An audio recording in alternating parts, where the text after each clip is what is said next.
Assalamualaikum warahmatullahi wabarakatuh. Ya, untuk anak-anak kelas 10 IPA atau IPS, di sini Bapak ingin mendemonstrasikan beberapa aplikasi mengenai materi minggu lalu, yaitu pengolah kata, pengolah angka, pengolah presentasi.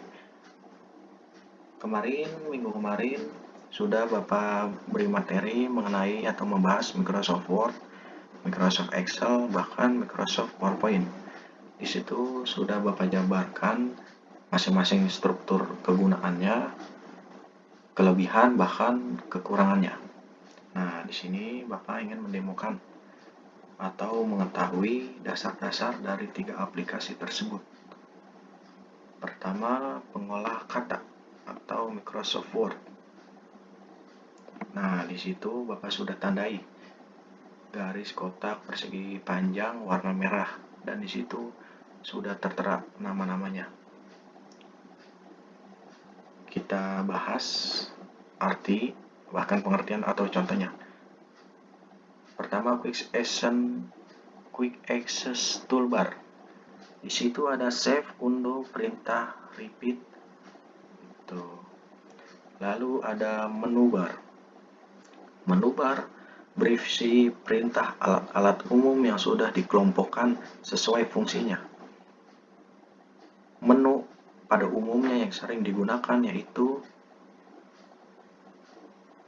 menu home, menu tab insert, bahkan layout. Lalu di situ ada nama dokumen. Nama dokumen bisa diartikan sebuah proyek atau sebuah tugas. Contohnya tugas TIK kelas 10 IPA atau IPS gitu. Tergantung apa yang kamu mau tulis atau simpan gitu. Lalu ada submenu. Submenu sudah digariskan ya, coba bisa kalian lihat sendiri. Lalu ada pengatur jendela. Pengatur jendela itu ada minimize, maximize, bahkan exit. Lalu ada rule. Rule semacam penggaris dari batas kertas yang tersedia secara horizontal atau vertikal. Horizontal itu dari kiri ke kanan, vertikal dari atas ke bawah. Lalu ada halaman kerja. Halaman kerja itu kita akan menuliskan apa yang kita akan buat dari proyek tersebut. Lalu ada scroll bar. Scroll bar itu fungsinya untuk melihat kata dari halaman kerja bagian atas atau ke bawah. Jadi untuk melihat bisa digeser aja ke atas atau ke bawah. Itu namanya scroll bar. Lalu ada status bar. Status bar bisa diartikan menu yang menampilkan kata di lembar kerja atau nomor halaman atau jumlah kata yang sudah kita ketik. Tuh. Lalu ada mengatur tampilan halaman kerja. Di situ ada menu untuk mengatur tampilan seperti print layout, full screen, web layout, outline, bahkan draft. Lalu ada zoom. Zoom itu fungsinya untuk mendekatkan atau menjauhkan tampilan halaman kertas. Gitu. Sampai sini Bapak sudah menjelaskan dasar-dasar dari pengolah kata atau Microsoft Word. Kita kembali ke awal untuk membahas aplikasi selanjutnya, yaitu pengolah angka atau Microsoft Excel. Aplikasi pada umumnya bisa dipakai menggunakan Microsoft Excel. Microsoft Excel sendiri mempunyai dasar-dasar yang harus kita ketahui, seperti kolom atau kolom. Artinya bagian lembar kerja yang membentang vertikal. Membentang vertikal itu dari atas ke bawah. Arti vertikal itu dari atas ke bawah.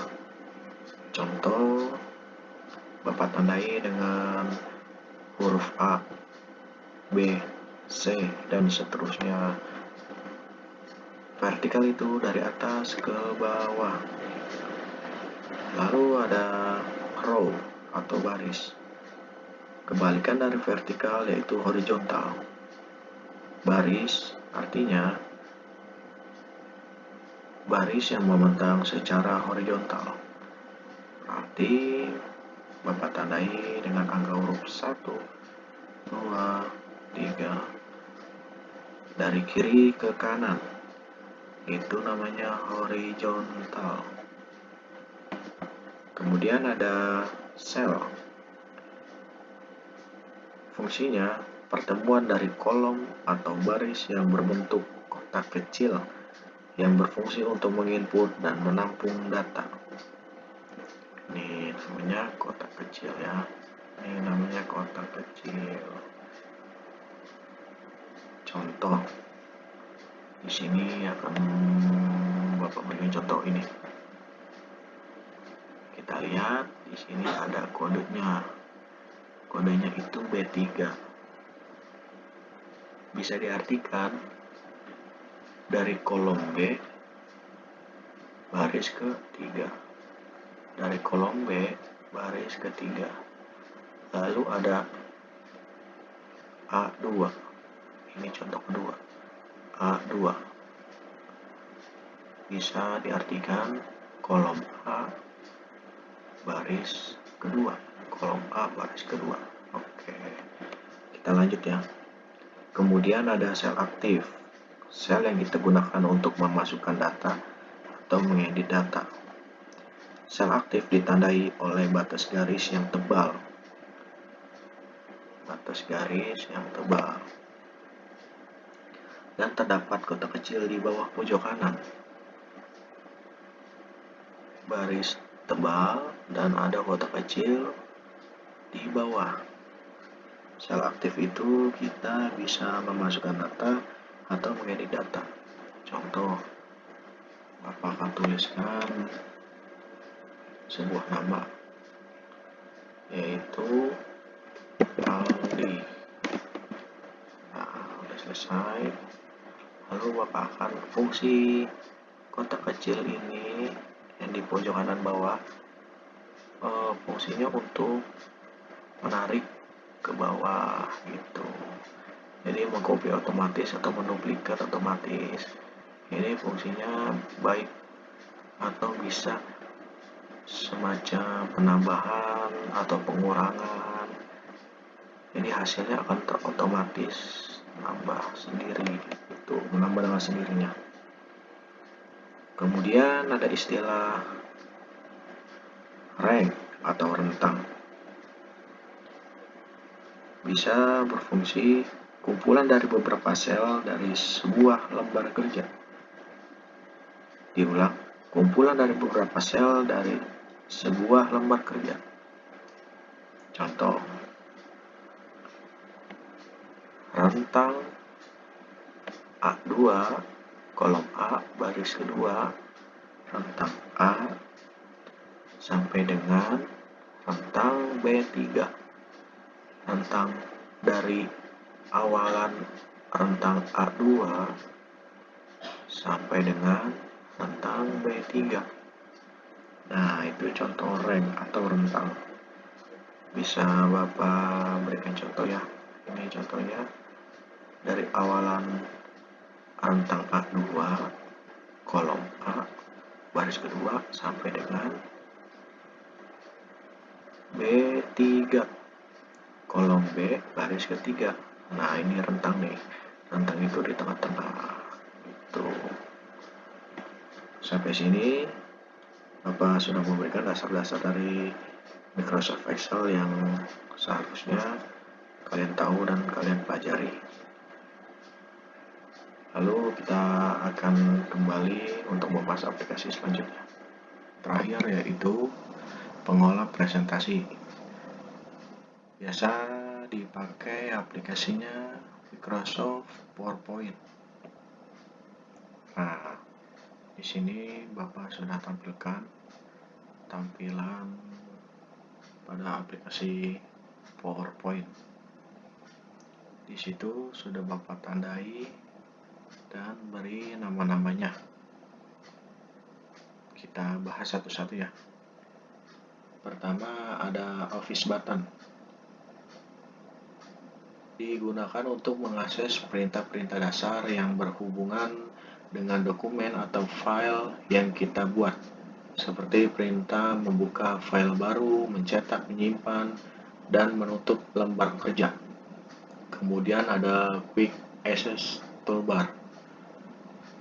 Digunakan untuk mengakses perintah cepat. Biasanya bagian ini terdiri atas 3 icon, yaitu undo, repeat, save. Namun icon tersebut dapat dirubah dengan memilih icon pada custom Quick Access Toolbar. Kemudian ada title bar, menunjukkan nama dokumen yang sedang aktif atau menuliskan nama tugas yang kita inginkan. Lalu ada control Windows, digunakan untuk menutup lembar kerja. Di antaranya ada minimize, merestore view lembar kerja pada Microsoft PowerPoint. Lalu ada tab ribbon, tab yang berisikan menu-menu yang digunakan untuk menunjukkan perintah-perintah untuk mengolah dokumen yang sedang dibuat. Lalu ada group.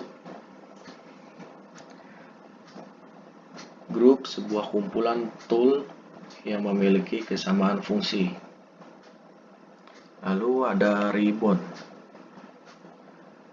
Ribbon yaitu deretan tool yang ada dalam tab ribbon.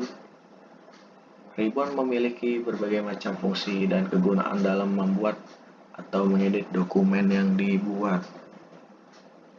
Lalu ada tab outline panel.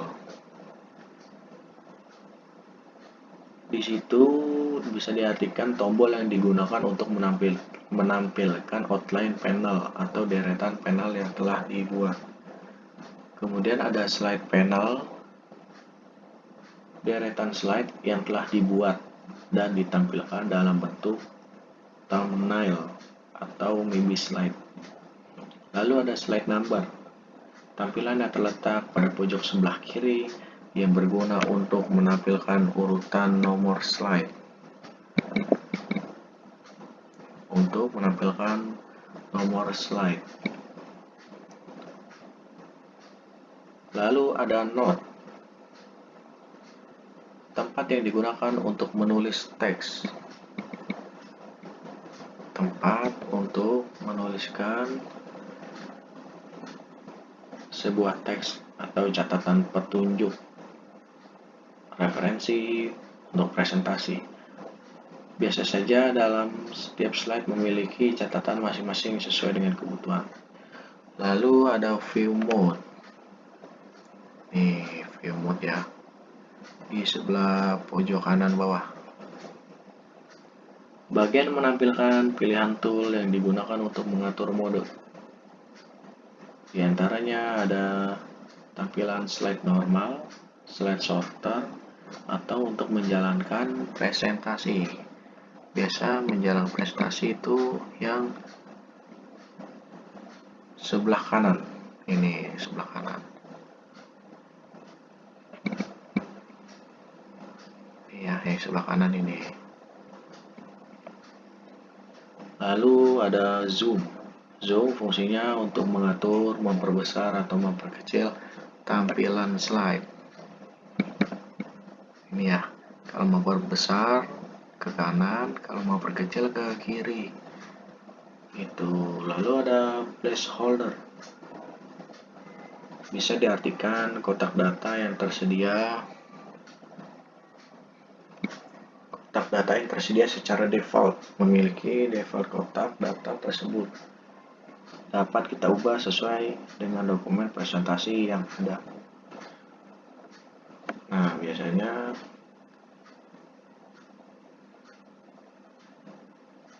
placeholder itu isi dari PowerPoint itu yang kita mau buat. Jadi bisa menyesuaikan Nah, di situ ada click to end title. Nah, fungsinya itu kita bisa cantumkan judul apa yang akan kita bahas atau kita buat pada PowerPoint. Lalu ada rangkaian click to add subtitle. Nah, jadi rangkaian dari judul itu, apa yang kita akan angkat atau apa yang kita bahas. Nah, sampai sini kita sudah mempelajari dasar-dasar dari ketiga aplikasi tersebut. Mudah-mudahan anak-anak paham, dan jika ada yang masih bingung, silahkan ditanya, diperkenankan untuk bertanya, monggo. Sampai sini sekian, semangat terus belajarnya. Untuk anak kelas 10, jangan kendor, jangan loyo. Meskipun pembelajaran secara daring atau online, kita berdoa aja semoga bisa tetap buka agar pembelajaran lebih cepat nangkepnya, lebih cepat pahamnya, dan bisa memahami atau mengenal guru satu sama lain. Selebihnya mohon maaf. Terima kasih yang sudah menonton video ini. Bapak mohon untuk dipelajari ya, atau dicoba agar bisa menggunakan ketiga aplikasi ini. Sekian, terima kasih. Wassalamualaikum warahmatullahi wabarakatuh.